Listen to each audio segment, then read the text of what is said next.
แนะนำดิอีทูมันคืออะไรครับไม่บอกเจ็บอ่ะเฮ้ยยิมลอยในน้ำได้อย่างไรพ่อทำไมเทปพ่อมันดึงยากจังเลยแปลว่าอะไรไม่เข้าใจพูดแน่นอะดูตุ้นดูตุ้นพี่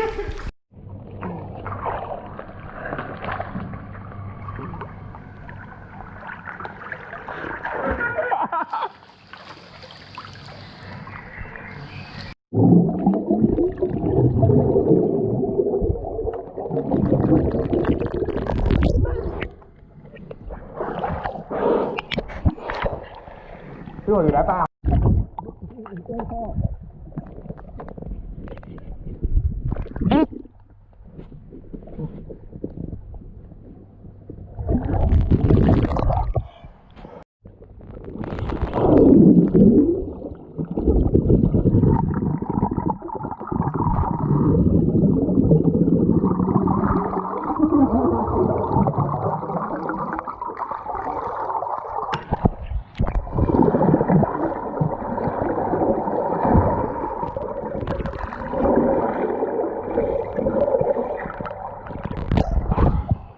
เมนู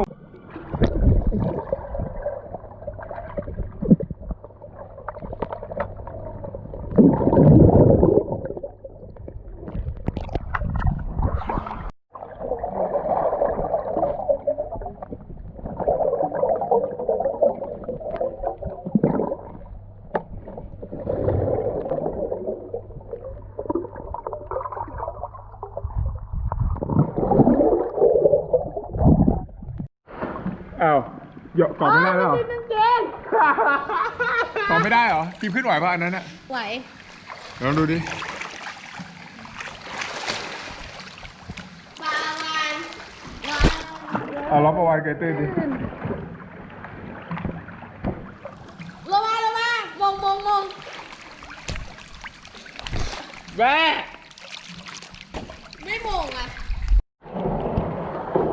เป็นไงบ้างครับขอโทษอ่ะ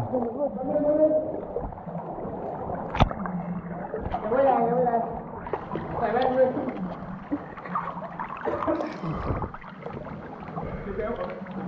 เบลเหรอเขาเรียก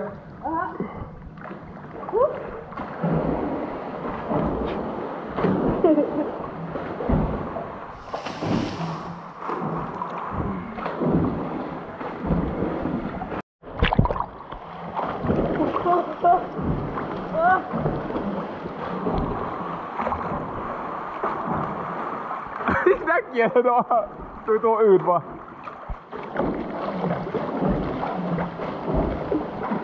ระวังหัวชนนะ